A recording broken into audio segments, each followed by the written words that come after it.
Ani, Bojo, Danette Restoule. My name is Danette Restoule. I work for the ANASIO, which means the Association of Native Child and Family Services of Ontario. Bangin Gadabatan Winishnabeming. I'm going to translate as I go along, and I'm going to share with you a little bit about the language. The first part that we're going to talk about is called greetings. So whenever we go anywhere and meet new people, people will always greet us and or we'll greet them by saying ani, ni, and that means hello. And usually the next question that comes along is, if you don't know them, they'll say, what is your name? Anish Ejnakazian. Anish Ejnakazian, which means, what is your name? So those are the first few sentences or greetings that we do. Ani, Anish Ejnakazian. This is the Anishinaabewin Ojibwe language. So your response could be, my name is Danette, so I would say Danette Dijnakas. Danette Dijnakas. And then so after I say that, you would ask somebody, whoever you're talking to, Kin Dash. Anish Ejnakazian. Kin Dash. Anish Ejnakazian. So what that translates to is, how about you? What is your name? So Kin Dash means, what about you? Anish Ejnakazian means your name. So then the person that you're talking to would respond back, and he or she would say their name. And let's say it was me that was responding back, I would say Danette Dijnakas. Danette Dijnakas. So that's the basic introduction. Sometimes people like to greet also with a handshake. So you would, reach your hand out and give the person a handshake. So the next question people would like to know most times is, they want to know where you came from. Because if they're just meeting you and you're traveling or there's a gathering, not everybody knows each other, but they want to know where you come from. How far have you traveled to be here today? So they would say Abish and Jabayan. Abish and Jabayan. And that means, where do you come from? Abish and Jabayan. So I might say, I come from Dokis First Nation. So I would say Dokis Donjba. Dokis Donjba. And that lets them know that I come from that community. Another response, the response from the other person would be Keen Dash, Abish and Jabayan. Keen Dash, Abish and Jabayan. Keen Dash again means, how about you? And Abish and Jabayan says where you're from.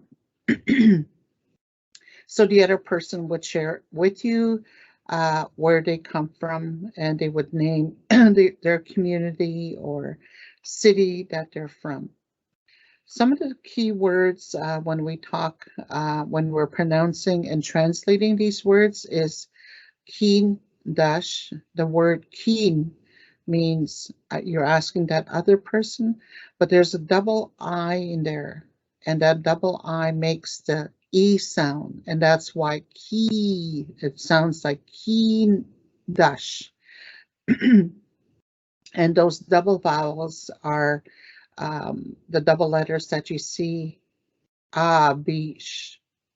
So when you see the double A, it's a really long A, so it's ah, and then you have the word B-I-I, so it makes that B sound. It's like as if you were saying a bumblebee.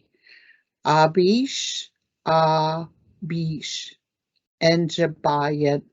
That kind of helps break up and to be able to say the word a little closer to what it sounds like.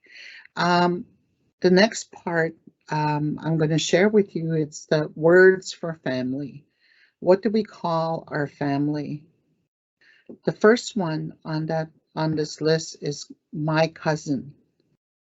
Danen Dagan. Danen Dagan.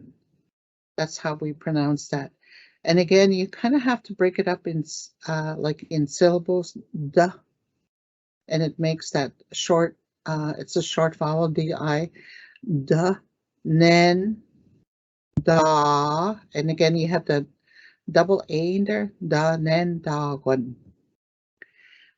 The next word that we have on our list is grandfather, and Shomus, Shomus.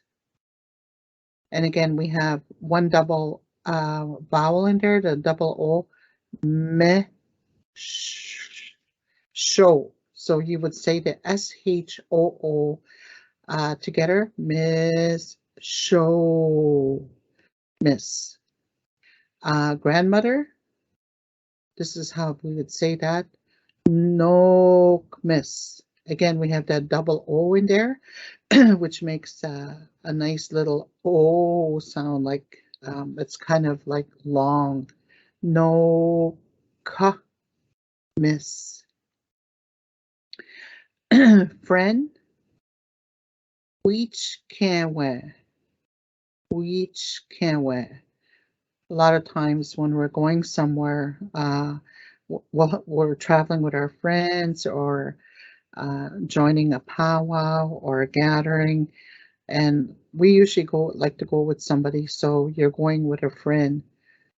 Niche can wear.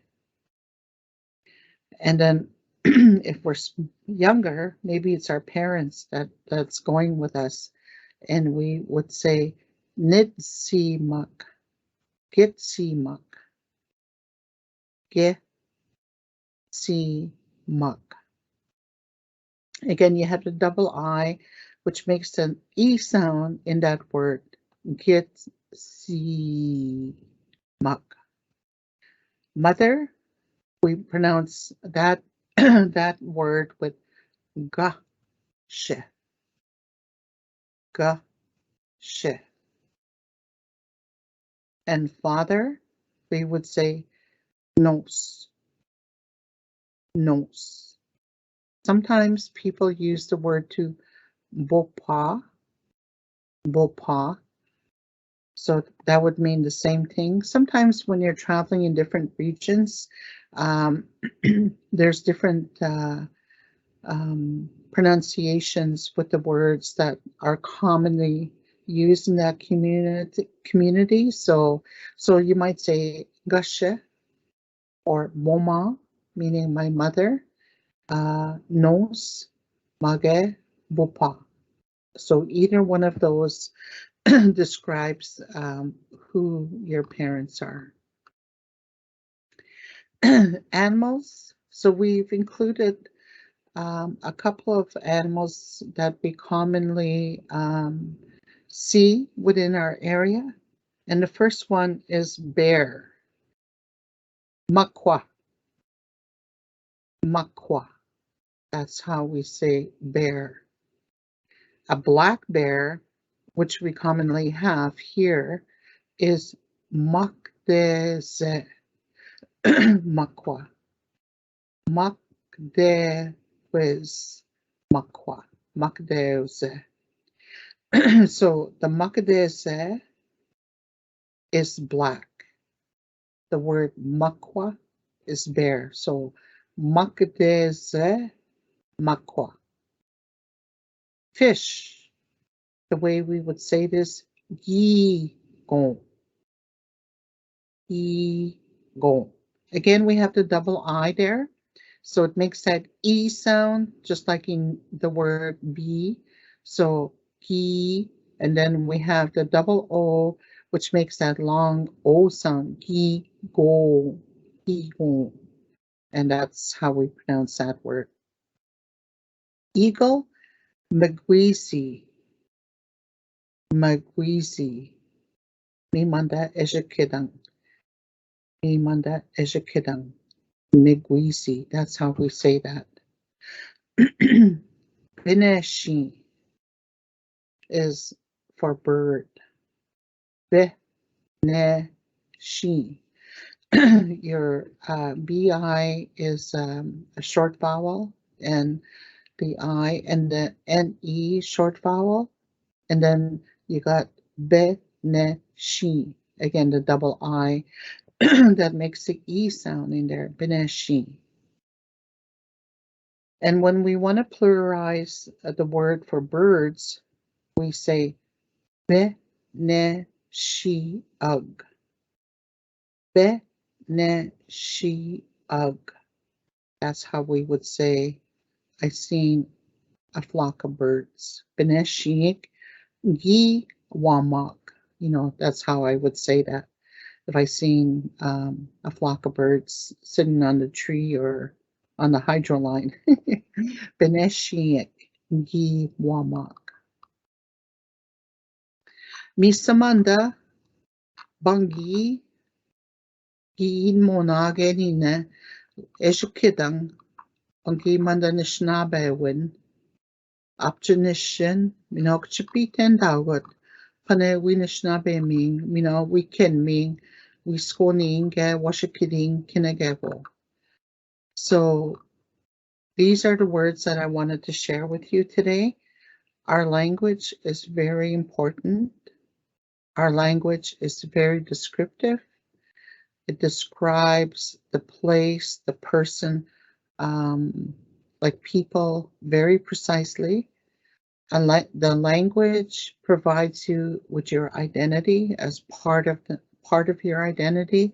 So it's really important for us to learn, to listen, and to participate anywhere we can, so that we can become fluent over time. If you're a new beginner, a new learner in the language, and never to give up, because it's a little challenging. That is why we are promoting the language. And if we have to promote it by you being able to read it, that's how we're going to preserve it. So a long time ago, what we did, how we grew up, was that the language was only oral. We spoke the language ever since we were young at home and within our community, and in the playgrounds at the school. But slowly the language almost disappeared. And so also the speakers, there's not a whole lot of people out there that are strong, fluent speakers. So now it's important for us to be able to write the language so that we can preserve it. So that means that we also have to learn how to read it, and so that we can speak it. And that's why I put some emphasis on the double vowels to help sound it out. Because sometimes when we want to read a sentence or a paragraph, it's really long and you get overwhelmed. But if you break it all up in chunks with the long vowels, the short vowels, to help pronounce it, that'll go a long way to help you learn the language. So I wish you the very best. Gichinendam, Gehi. I'm very happy that you're participating in this workshop. Miigwech, Bamapi Mino.